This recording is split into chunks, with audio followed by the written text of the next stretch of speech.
Hello and welcome to Table Talk Friday, a weekly dose of D&D banter between three lads in a bedroom.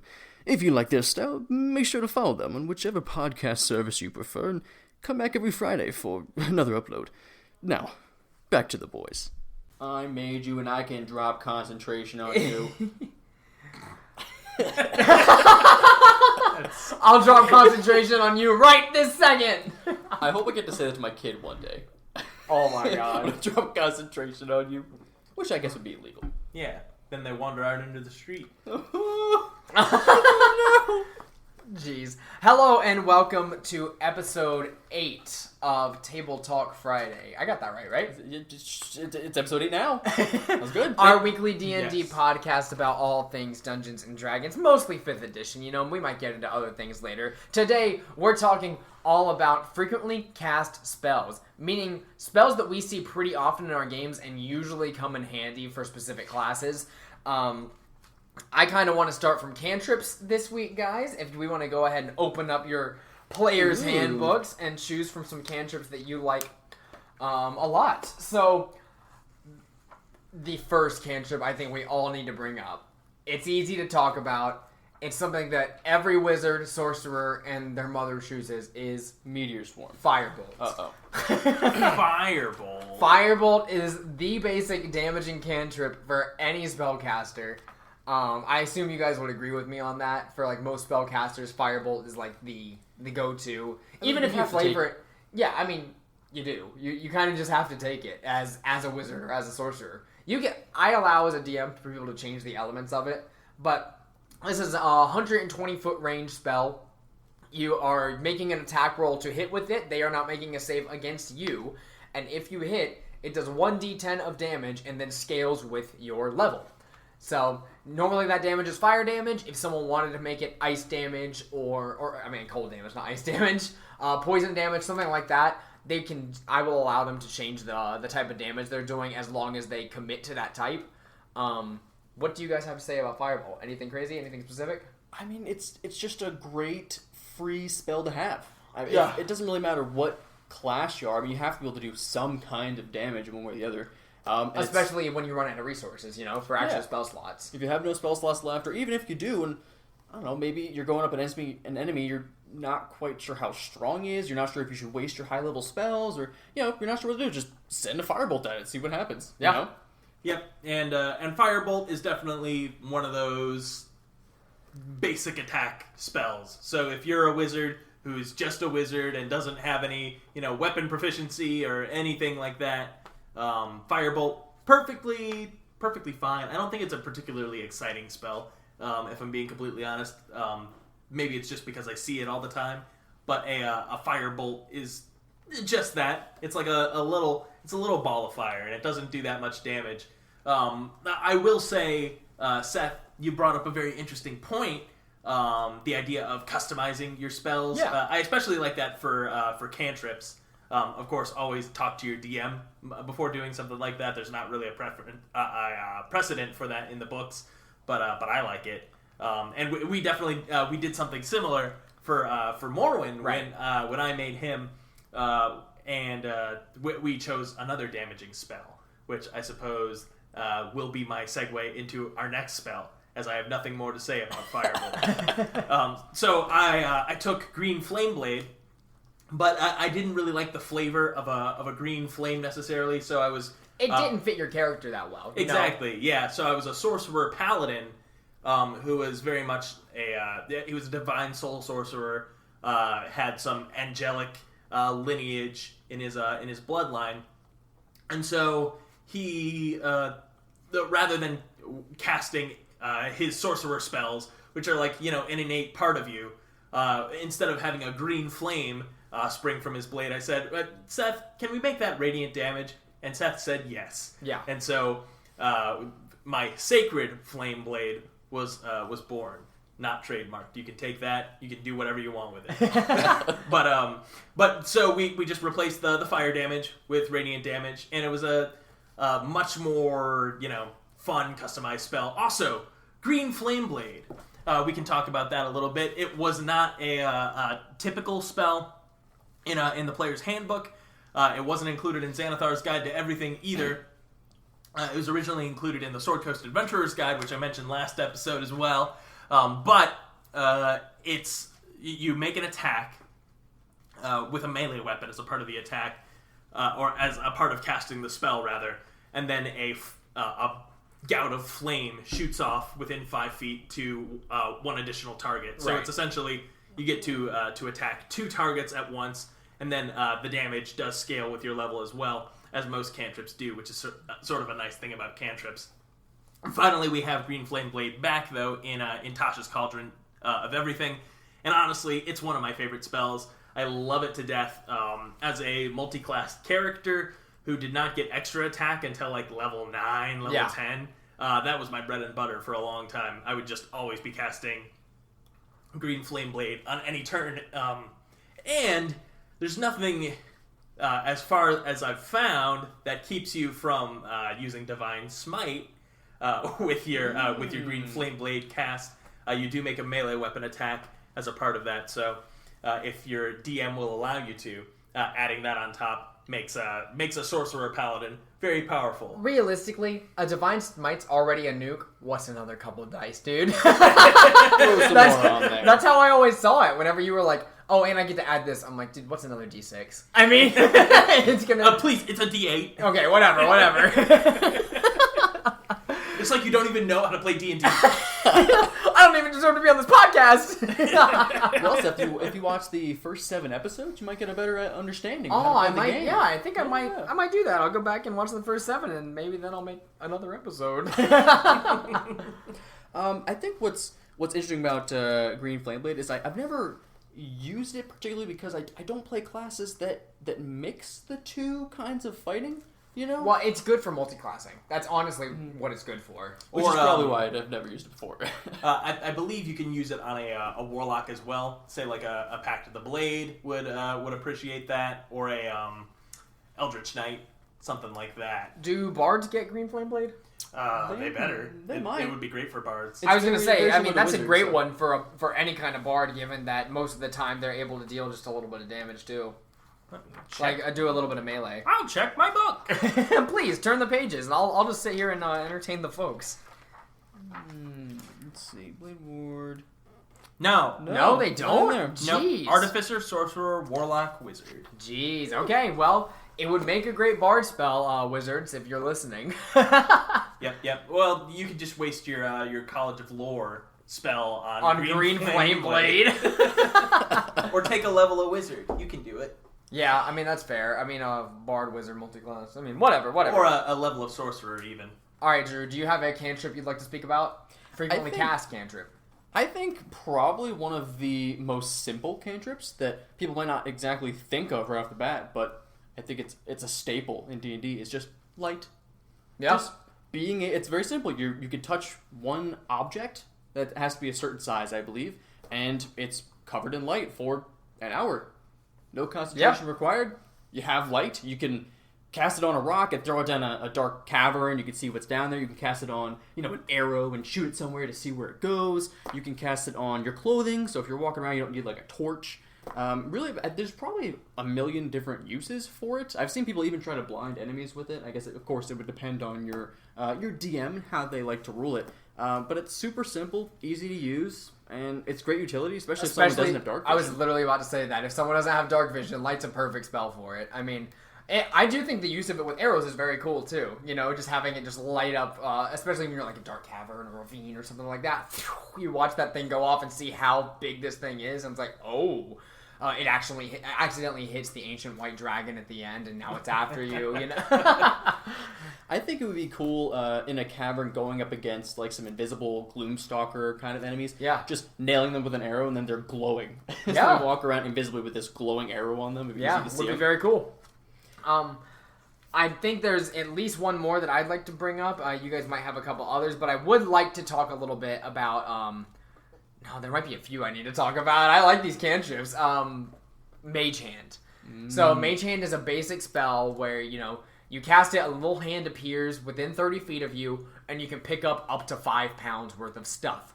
Now, there are some ways inside the box to use this, where, you need to pick up an item across the room and spill it on someone's head. You can do that with your mage hand. Your mage hand will be visible, but you can cast that from across the room and do something with it. Now, what I find mage hand is useful for is that you do not have to see through walls with your mage hand. Or you don't have to see where you cast it. It just has to be within 30 feet of you. So, for instance, the example that I've used a lot in the past with players is there's a locked door in front of you. You don't have someone who can lockpick the door. You don't have knock, a very unpopular, less frequently cast spell. You don't have a spell like that can open the door for you. So you send your mage hand on the other side and make a sleight of hand check to open it up. Hopefully, your sleight of hand check passes, or some sort of check that makes you aware of where your mage hand is at. And you're able to open that door from the other side, having not already been inside. It's very useful utility-wise that way. I think that there's not really a lot of practical use except in roleplay and every now and then whenever you're dungeon delving, given that you can only pick up 5 pounds worth of stuff. But a fun spell nonetheless. I think practically, probably one of the best uses it would be opening doors or chests in a dungeon delve, where you don't know if as soon as you touch it, it's going to explode. Yeah, or turn from far into away. A mimic that will bite your arm off if you actually touch it. Or maybe it has a spell cast on the door that sets off a thunder wave when you open it up, you know? Yeah, trigger the glyph of warning or whatever. Oh, and Zach even brought up earlier that you could use it to disarm traps. Probably the most practical use is, my arcane trickster's back here, and now he's casting Mage Hand to disarm it so that way he's not up close if he fails. And it actually synergizes really well with the Arcane Trickster because they get some extra additions to it. Yeah. They can, I think, double the range and turn it invisible. Yep. I love the idea of them staying in a room, just sweet-talking someone as the mage hand's creeping across the room, stealing stuff across the counter, or, taking really some good coins roleplay. from their purse. Yeah, Yep. stealing something you shouldn't. And I believe that's also specific to the Arcane Trickster. They can use it to make sleight of hand checks. Yeah. Or operate thieves' tools, I believe, which is just super cool. Great use of that spell. But it's also just kind of cool, especially for the Arcane Trickster, because you can turn it invisible. It's basically like a weak telekinesis at that point. That's true. I didn't think about that. Yeah, you're sort of like a cool Jedi mage. Cool Jedi. I mean, yeah, to be fair. I think the most recent use of it, with my wizard character, Pyth, recently we had killed I think it was a werebear, and I wanted to get some of the teeth because I thought our artificer might use it for some sort of cool enchantment. But, I'm a little wizard, well-educated kid who, I don't want to get gross. I'm not putting my hands in that thing. So, I mage hand and get a couple of those, and I had to put them like a little pouch so I didn't touch them. I think it's really good for roleplay purposes, for sure. What's another good spell that we like? I mean, a couple little shout-outs that I don't think we really need to delve into too much. Prestidigitation, classic spell. It has a couple little effects and stuff you can do. Basically, you're the party trick wizard. You can do a couple little party tricks with it, make some smell. I think, is that the one that can make some smells happen? It can make things taste differently, make smells happen, little lights with your hands, and create an object that you keep for like an hour, I believe. Yeah, it's basically just like a magic trick. Yeah. Like as you'd expect a magic trick to be. Like, make doves fly out of a hat. Just cool little stuff to impress your friends. Message, amazing cantrip. It lets you basically communicate with people telepathically, in their minds. You can send a message to your friend. I think it's 1 or 2 sentences that you can do, and they're able to respond in 1 or 2 sentences. Yeah, I believe, don't quote me, I think it's 25 words is the limit for that. But it's... I've never really calculated it that way. If you have message, I'll usually let you communicate telepathically, as long as it's not in an unbalanced way. Like, if you guys are just communicating in a dungeon through walls or something like that, not a big deal. Now, if it's a life or death scenario and you have to pick your words very carefully, then I'll kind of, be a little more of a stickler with your message. Right. It's not an invisible thing that you're doing. You do have to cast it, and I believe you even whisper the words spoken. So it's not true telekinesis or telepathy. Yeah. Rather. What I really like about message is actually the components for it. I believe it's a copper wire, and I play a component caster wizard. So I have it where I take the wire and I kind of wrap it around my ear and I walkie-talkie it. Yeah. Hey, Killy, are you in here? It's cool to roleplay that way. And the last one I want to shout out to is Mending. Mending is a cool spell. You put two things back together. It has to be 1 foot square, I believe, but you can cast it over and over again. So good for your Tinkerers, good for your classes that have cantrips and are going to use them for things like that. I believe for the Artificer, you can use Mending to literally heal your construct, right? Yep, that's correct. I believe it's for the battle, whatever the Battle Master, or whatever that class is, Battlesmith. Battlesmith, yeah, there you go. Your Steel Defender, you can heal using the Mending spell, and then you can also heal your Homunculus Servant if you take that infusion with the Mending spell. So yeah, cool stuff that you can do. Also, just kind of neat for roleplay purposes. Say you fix someone's broken toy or item, or you break a key and then have the wizard fix it or something like that. Yeah.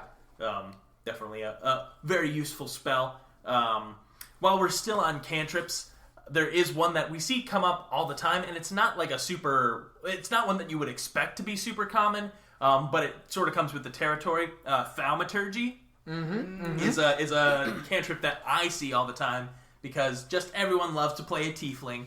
I mean, fair. Yeah, but it's sort of like prestidigitation, where it's more of a flavorful effect that you get. But I really love that flavor. There's sort of just this element of supernatural being. So yeah, you can speak with a loud, booming voice. You can change your appearance slightly to appear more angelic or devilish.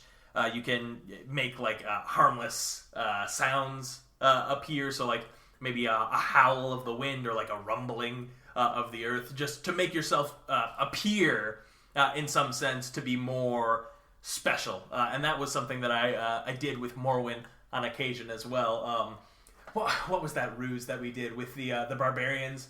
We came down into their hiding you hole. were a god. Yeah, exactly. So I was casting thaumaturgy left and right to make my voice boom as whatever, and you hear the ground shaking, and even their manticore that they had over in the corner was that he was like, I don't know if I buy this. Yeah, but they got you at first. At first they were like, what the heck is going on? And then as combat ensued and as things started happening and you were just absolutely decimating them, it was like, oh man, this guy is a god. Like, when you guys are absolutely walloping their clan, it's like, oh, maybe he is what he says. Mm-hmm. So it's just a really cool spell. Yeah. It's not necessarily... I've seen it used in creative ways to maybe use the sounds that you make as sort of like a minor illusion. You could maybe, in a cave, it would be weird to hear the sound of rain or to hear the sound of wind blowing by. So that sort of thing might trip up enemies while you're in stealth, something like that. Yeah, for sure. I think the coolest thing about thaumaturgy specifically is, especially at lower levels, thaumaturgy is one of the only cantrips that is how situations will be revolved around.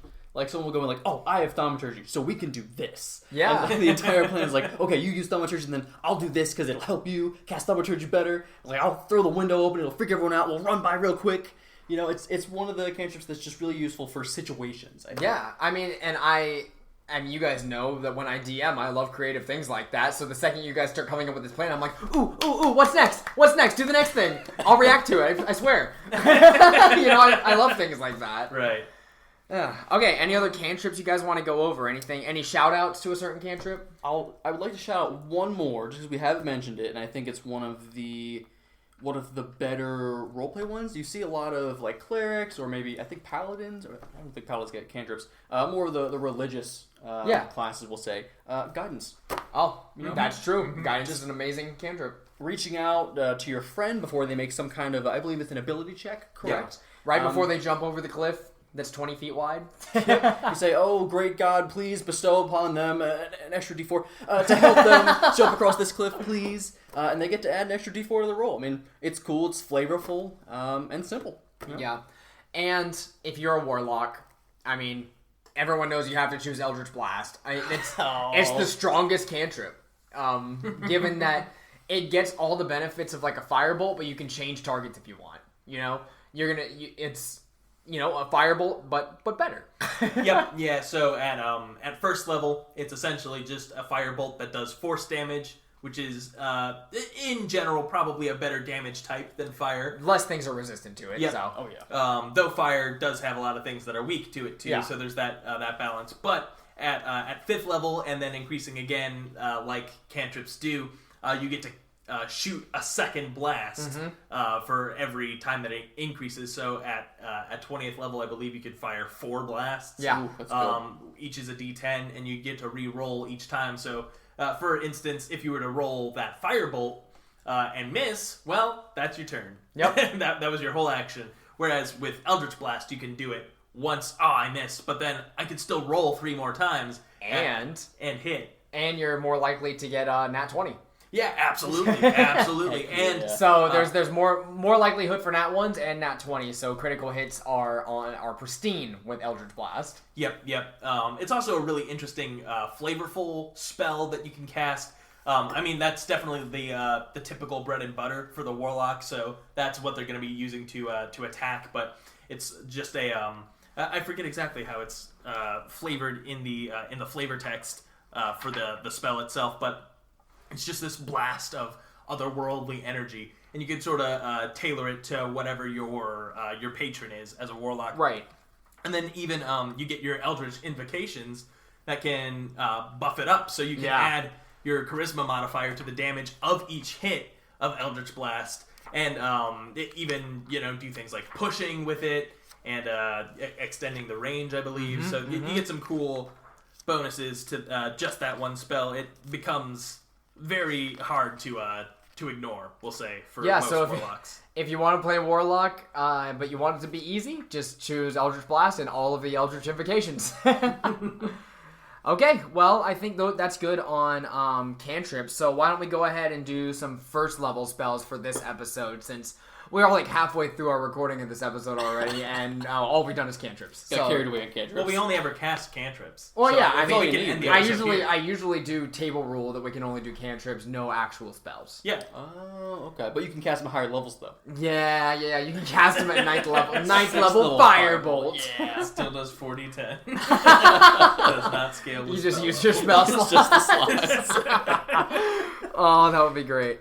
All right, first level spells. Who wants to start? Well, I'm just going to throw out one of the most common, easy ones, Mage Armor. If Yep. you're any kind of mage and you want to not die in one shot, you cast Mage Armor. It's a first level spell. It's Abjuration. It lasts for 8 hours, and it gives you a higher AC. I think it was, 13 plus your dex, right? Yep. 13 plus your dexterity modifier. So right off the bat, even if you don't have any kind of modifier in your dex, which hopefully you do, you're going to have a 13 dex, which you might necessarily 13 have AC, as a yeah. wizard. Which you can easily see that becoming very powerful. Say if you're a 20 dexterity wizard or a 20 dexterity character who happens to have mage armor, all of a sudden your AC is 18 and you're unarmored, which is fantastic. What if you have a magical item like a ring of protection or one of those shields that protects? What is it? The floating shield. That's Animated shield. Yeah, an animated shield you can just attune to. So boom, that ups your AC even more. Or perhaps another first level spell, Shield. Yeah. I mean, shield and mage armor do work hand in hand with one another. As a wizard, those are going to be your bread and butter. You're probably going to have mage armor up every single time you go into combat. You're going to have one less first level slot at all times, probably. Of course, unless you have like a magic item that lets you do it. True. Yeah, I mean, it's a simple spell that has tons and tons and tons of uses, because a spell like Shield will up your AC by 5, but that's only for one turn, and you're going to use a lot of spell slots keeping it up all the time.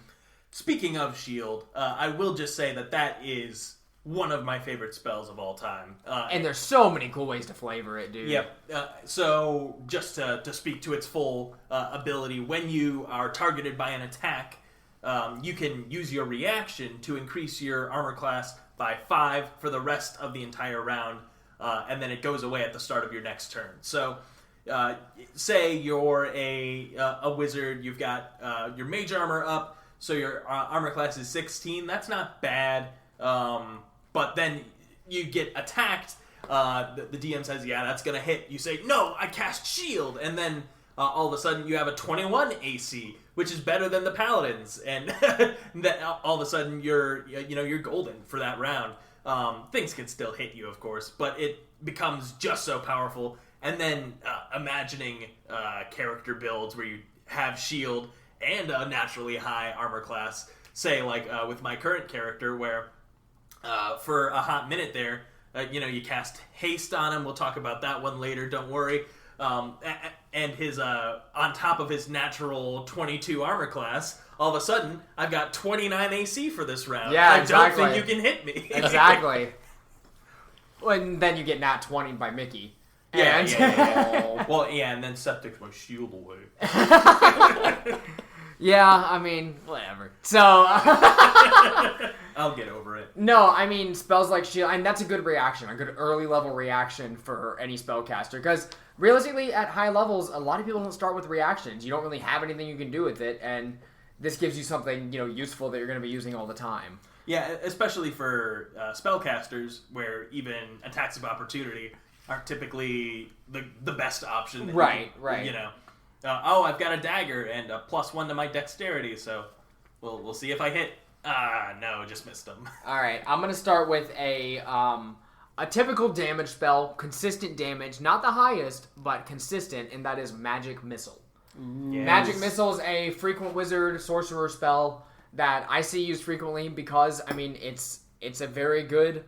It's a very good way to get consistent damage depending on the spell slot that you use. You're not going to get as much as if you got a max damage on a Burning Hands, but you are going to do that damage consistently, whereas you could roll 3 damage on your Burning Hands. But your Magic Missile is going to do 3 damage automatically, and then you're going to get, I think it's 3d4, right? Yep, 3d4 plus 1, right? 3d4. It'll be 3d4 plus three. 1 for each missile. So Yeah, it'll be 1d4 plus 1 for each missile. You get 3 missiles at casting. So at it's first 3d4 plus 3, a max of 15 damage. Your Yeah. max for something like Burning Hands is 18 damage, but you could roll much less. Yeah. So, Magic Missile is also force damage. The only downside that I see to that is that a wizard can use shield and cancel it out completely. So if you're going to cast Magic Missile on a wizard, stop. don't do it because it's not going to work. Yeah. Well, and they only get to do this like once a campaign. Yeah. That's true. So they're going to use that opportunity. Yeah, exactly. Like, if you meet a wizard and you go to cast Magic Missile on him, the DM's going to be like, oh boy, I'm so... You didn't think! Aha! You didn't You think! forgot, you silly goose! Uno reverse card. Exactly. So, yeah, Magic Missile is a great first-level damaging spell. You can use it later on, but realistically, you're going to get a wand of Magic Missiles at some point in the campaign anyway, so it's not a big deal. Where's Pite's wand of Magic Missiles, come to think? Mordecai is just about to hand it to him. We need. Oh, yeah. No, Pite doesn't use wands. He'd say, take this back. Man, I would love a cool wand though. That would be really cool for Python. Yeah. Zach, do you have any cool first level spells? Well, you guys should definitely go ahead and talk about Cure Wounds a little bit.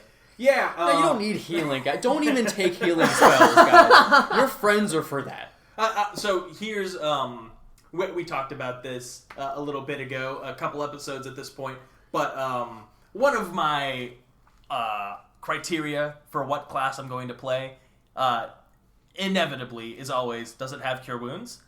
Yeah. Because that's the spell that I will always take no matter what. So friggin' Well, for good artificers. reason. Yeah. So Cure Wounds is just it's a first level spell. You heal 1d8 plus your spell modifier, and then of course it increases the number of dice that you roll based on the level that you cast it at. But it's just so handy to have that ability in the middle of combat to restore someone's health, especially when they've just dropped and are no longer in combat and are about to die.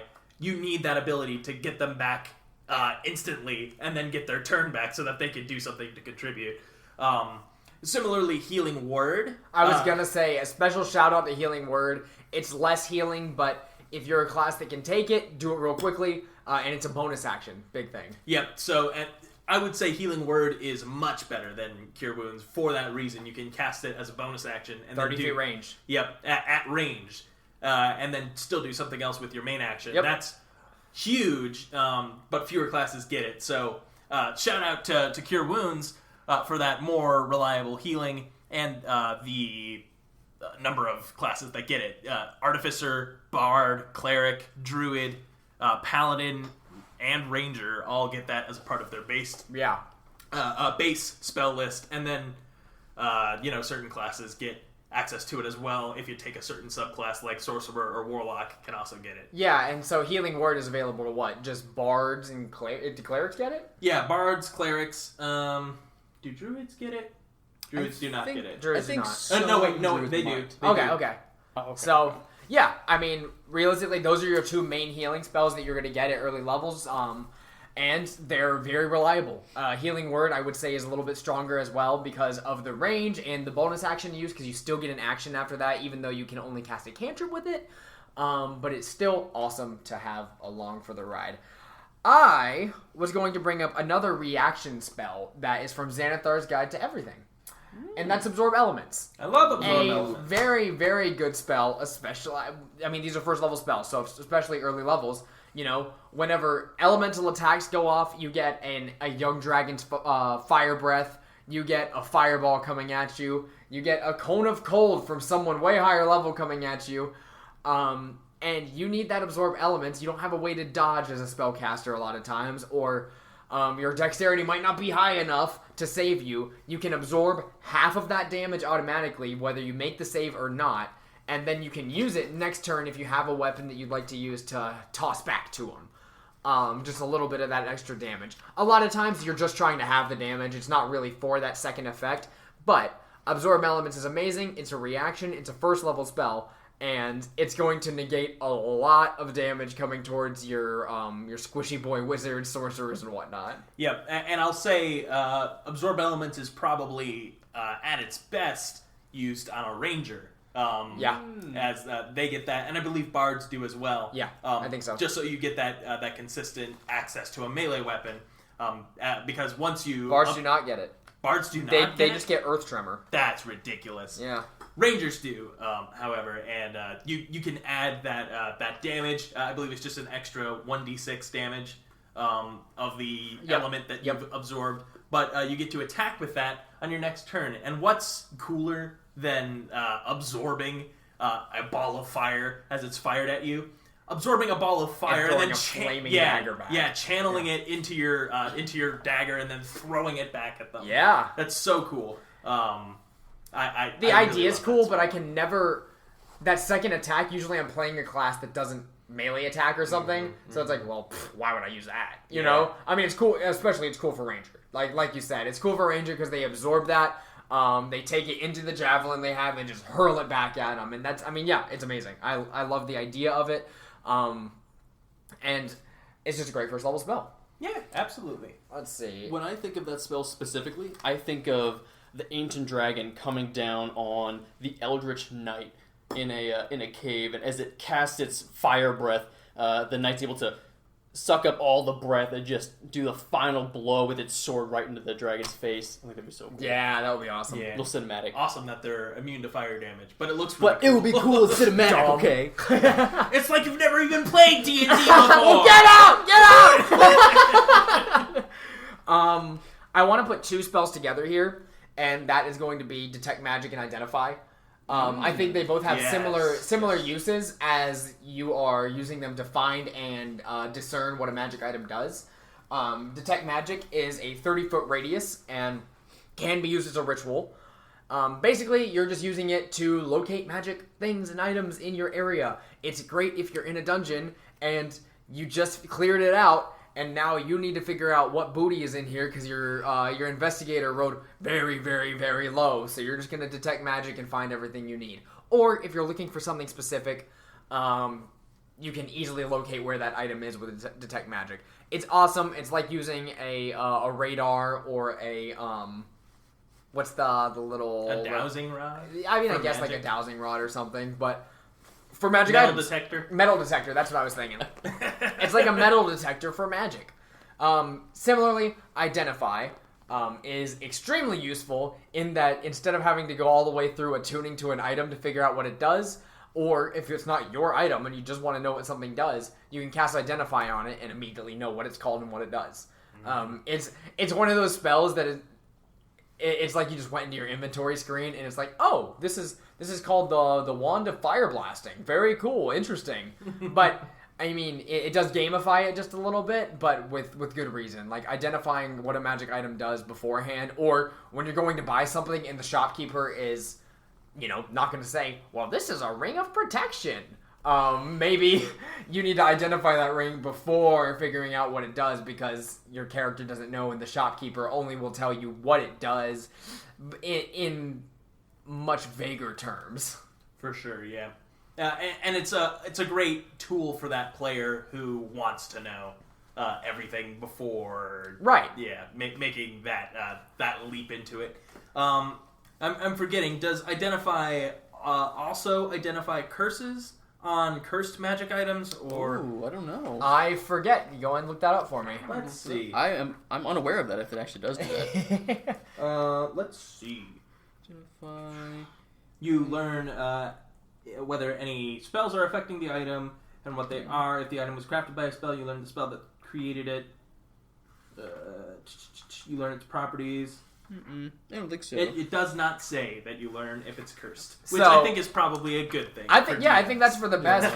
It's best for RP, I would Yeah. think, because if you identify everything, well, then the idea of a cursed item being in the game is kind of shitty.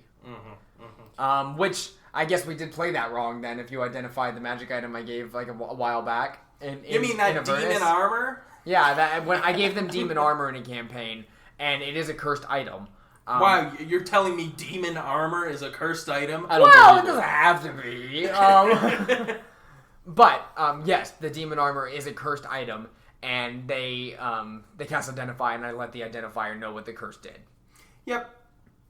Stupid rookie mistake, DM. Oh yeah, man! I guess I gotta DM like another 200 sessions to remember that. My favorite situation playing around with Identify was actually I had a group of players that used it all the time for everything they ever found. I was like, I'm gonna throw them a curveball. So I had a traveling magic item salesman that they would run into from time to time. Ooh. But he was super secretive and creepy, and so he had actually enchanted all of his items with a shroud, so they couldn't identify it when they purchased it. Or they should have it identify as something else. Ooh, I Wouldn't that be could fun? I could Wouldn't have that it be be fun? fake. What I role played it was the salesman would say, "Oh, it does this," but they had to make insight checks to see if he was telling the truth because he was really shady. Yeah. Sometimes he would sell them things that like exploded after the first use. I think it would be cool to use it kind of like disguise self, where they can identify it. It'll tell them his like false description, but if they make a investigation check high enough against it, they'll actually see the real description. So like it's like a DC 13 or 14 to see through it, and if they look at it and they identify it, you make them make an investigation check as well. That's That'd be pretty cool. cool. That would be cool. I believe that there is a spell that does something like that. It's a Nystol's Magic Aura. I want to okay. say it's Is like that a second what it is? level spell from Xanathar's, maybe. Okay. But you can change the type of magic that a magic item gives off, or Yeah. or I believe you can even make it appear mundane. So it's just like a tricky. No ring of healing here. That Don't sort of pick thing. me up, players. All right. Other first level spells that you guys like? Well, we have to talk about sleep. Love sleep. That's a spell that pops up all the time. I don't love it, but I do see it used a lot. I agree. I don't love it either, but I do see it a lot. Well, I love it. It's a great spell. It's something to have in your back pocket as a wizard. You can just knock some people out at lower levels, or if let's say you're fighting a couple big bad guys and you weaken them up a little bit, you can cast sleep because it covers a certain area. Yeah. Maybe put a couple of them to sleep so they're out of the fight. Yeah. I mean, it could come in handy a lot, but usually I don't ever see it thought about in the middle of combat. You know what I mean? Usually it's thought about a lot in RP. You know, someone will go, ooh, I can use sleep here and put these couple of people to sleep. But it's not really thought about a whole lot whenever it comes to combat. But like you said, I mean, if you're weakening the big bad, you're pretty sure they're below, a good 20 to 30 health. And you're like, I bet I can put him to sleep right now. Cast sleep and you actually get him. That's a big moment.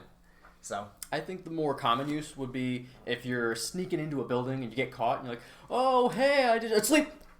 And I love they fall that, asleep yeah. real quick, you keep going. And I believe it goes through walls. So yeah, I think it might be a 20-foot range. yeah, so if you, or I think it's a 20-foot cube. Is it a 20-foot cube or? Either way, you can place it. It's 20 You can place it in a certain way so it covers. If you know a room is pretty small and there's a couple guys in there, but they just seem like generic guards or NPCs, you can cast sleep in there at like a second level, and then boom, all of them fall asleep in the other room, and you go in and rob it. You know, I mean, it's interesting and useful for a lot of different things. So yeah, I agree. It is frequently used. I see it all the time. A lot of wizards and spellcasters pick it as one of their first spells. Though I haven't gotten to witness it coming in handy. Yeah, there was that one time. I feel like when we were in playing Dragon Heist. Well, for me, I think the most recent time it came handy was actually in the bathhouse in Avernus. We Right, were trying to sneak into the back room where the guys were being all shady and creepy, and they were. We wanted to get past them, but they wouldn't let us pass, so I came in and cast sleep on a bunch of them. And they That's all true. pulled the That ground. didn't happen, and I wiped it from my memory. After having DM'd the session, gone. And then Seth decided that was a bad spell. You nerfed. Drew, I will just go ahead and toss you a spell that I know you love. Fairy Fire, please. Take it away. Fairy Fire is the best spell in the entire book of D&D. It's amazing. It doesn't scale, unfortunately, but first level, you pick a certain area. I believe, is it a 20-foot area? Double check, 20-foot, maybe? Yeah, 20-foot radius, or not 20-foot radius. Yeah, and the reason I bring it up as a frequently cast one is because I have used Fairy Fire with a lot of characters, and I do believe that it is more frequently used than not, but, I mean, it's a great spell, so There's bring it up. so many good uses for it. You pick a certain area, and everyone in that area makes I think it's a dex save. If they fail... cube. 20-foot cube. Just like sleep. Yep. Perfect. Just like you combine the two. But Fairy Fire, sleep! everyone in that area begins to, if they fail to save, begins to glow a certain color of your choosing. I think there's 3 or 4 you could choose from. And while they're glowing, any attacks towards them are at advantage. So right away, you're buffing your team. Your team could just start nailing those people over and over again with ranged attacks or melee. Another great use for it, if they're invisible, you can highlight them so that they don't get any sort of bonus from being visible anymore, which is great. And you can use it flavorfully to like light things up in a room if you really want to for role play. Recently, we were fishing on a boat, and I thought in the situation that if we couldn't find enough fish, I was going to cast Fairy Fire in the water to light up a bunch of the fish so we could find them better. Yeah. That would have been really cool. And then you see Elijah jump in and go after him. I mean, you that got would have been that would have been awesome. But would Fairy Fire work underwater? Well, Yes, it's it's a amazing. light, please. It's Fairy Fire. Of course, it's not real fire. It is not real fire. That's correct. Also, it burns people. Yeah, It and doesn't we actually just burn. added that in. Table rules. Yeah, my table rules. It's just a great spell. Give it a try. I think Drow even get it innately, just as a race. Yeah, it's pretty cool. It's definitely a cool spell. A classic spell I do think I want to bring up as my final hat that I'm going to throw in is Featherfall. Featherfall, another reaction. I mean, I'm going through all the reactions, but the reactions are great spells. Mm-hmm. So, Featherfall, I mean, you can use it on you and up to 6 other people, I believe, or is it 6 total? I want to say I think believe it's 5 or six 6 total. I'll look it up. But So you get either way, you it's get great. a good amount of people, or your party members, probably going to be your entire party. If you guys begin to fall, your wizard can expend 1 level 1 spell slot to catch, or to make it so all of you fall slowly and safely to the ground. Up to 5. Up to 5. Okay, cool. But I mean, yeah, Fairy Fire. I'm not Fairy Fire. Featherfall is one of those classic D&D spells that everybody knows. You fall off of a building from 30 feet up. You don't want to take 3d8 damage or 3d6 damage. Seth doesn't know anything! I don't know anything! I'm messing up everything! So you cast Featherfall, you catch yourself, you don't take 3d6 damage at level 1. You know, I don't have big anything. deal. I have nothing more to say about it other than that. It's a great spell. I feel like most of the time, your entire party won't be falling down a cliff. It'll more than likely just be you. But even just you can save yourself a lot of damage. Or a single party member. They go flying off the side, you run up to the railing, cast Featherfall on them, and now they're falling safely. Yeah, absolutely. And it's a very helpful spell under certain circumstances, but I also find that Featherfall is the spell that always gets unprepared the session before Yep. that you need it. Because you're not usually falling in D&D. I have to say, of all the sessions of D&D I've played, I've probably fallen twice. So, so it just always, it's nice to have, but I wish that you just have it innately, or have something that you don't have to waste a spell slot on to cast it. Yeah, like in Eberron, you had the feather tokens. Those were where if you fall, you instantly come under the effect of Featherfall. Because in Sharn, the walkways and streets through town are built up between buildings, so people falling off of these walkways with no rails happens all the time. I mean, can you imagine that though? Like having to always have one of these things on you, just making sure that you don't fall and die. Yeah, That's so scary. If you don't, and you know, that's also an interesting thing to bring up because, well, you think about it. All right, these are magic items; they're fairly expensive. So poor people don't get to live in the upper areas of town because physically it's dangerous for them to be there. I mean, literally, yeah. Yeah, if they don't have a feather token and they go up there, they're liable to fall and kill themselves. So, Well, no, that's the idea. A lot of them try to live up there and then they fall and kill themselves. Yep. Only stupid poor people live in the poor lower people. wards. Poor stupid poor people. We love poor people. Unless they don't take Featherfall. My best friend's a poor person. Oh my god. Oh no. Oh, we're getting canceled. We're already canceled. We haven't even made 10 episodes yet. Learn your lesson, take Featherfall. We're not wealthy. No, not at all. Oh. Yeah, we spend all our money on D&D books. I'm D&D poor. Yeah. Well, does anyone else have a first level spell they would like to bring up? I have so many. There's no time in this episode. There's so many spells that I love. Well, we're not going to do... I think we'll stick to cantrips in first level for now. We will do a more frequently cast spells episode in the future. Probably do like a second and third level one, a fourth and fifth, and then like 7 or 6 and plus or something. Since I didn't think this episode was going to be able to go this long, but it totally did. Yep. I'll say my favorite first level spell, I think, of all time. It's limited to the Ranger class or classes that can pull from that spell list. So Bard, I guess. Yeah. Hunter's Mark. Okay, yep. You cast it on a creature as a bonus action. It gives you plus a d6 of damage on your hits against it. And it allows you to track that creature for, I believe it's up to 8 hours. Something like that. Yeah, it's for quite a while. Where you're better able to follow after him. You can tell where it's at, basically. So you imagine you're in a fight with a dragon. You've come here to kill it, and the ranger says, I've got my eye on you. You're not going to get away. And so you use Hunter's Mark. You fire a couple shots at it. Ultimately the dragon has been bested by the party, and it flees. It flies away, and everyone's like, shit, but we needed to kill the dragon. Well, luckily the ranger has placed a tracker on it. Good thing Ranger Eric was thinking. Exactly. And now the ranger is better able to track that dragon. But it's also just a very handy spell because of that extra damage. It's really sort of the bread and butter of the ranger class. Sort of like, paladins have their divine smite, of course. Rangers need that extra oomph from Hunter's Mark. Right. And then Hex as well, I'll bring up briefly. Sort of like Hunter's Mark, except for a warlock. Except they, with Hex, you also decrease some of the abilities of the target rather than being able to track it, I believe. It's kind of like cursing them, I think. Yeah, it's like a Hex.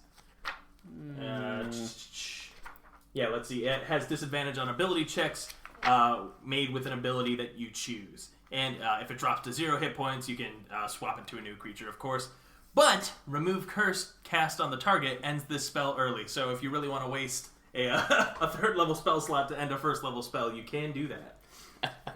So you better watch out. But Hex is probably just a slightly better Hunter's Mark in practice, but I do like Hunter's Mark a little bit better. Yeah. All right. Well, I think that concludes episode 8 of Table Talk Friday. Thank you guys very much for listening. As we said in episode 7, we are trying to get emails coming into our email, tabletalkfriday@gmail.com. Basically, we want you guys to ask questions, send us prompts, things you'd like to see us talk about, like you'd like to hear about, maybe some of our personal experiences with something, or if you have a general question. So send anything you have there, and with that, character, take us out. Thank you for listening to Table Talk Friday. For more D&D content, follow these humans on Twitter at Table Talk Friday and be one of the first to write into the show by sending in your questions and episode suggestions. Send these inquiries to tabletalkfriday@gmail.com. And last but not least, come back next Friday for another episode. Thank you.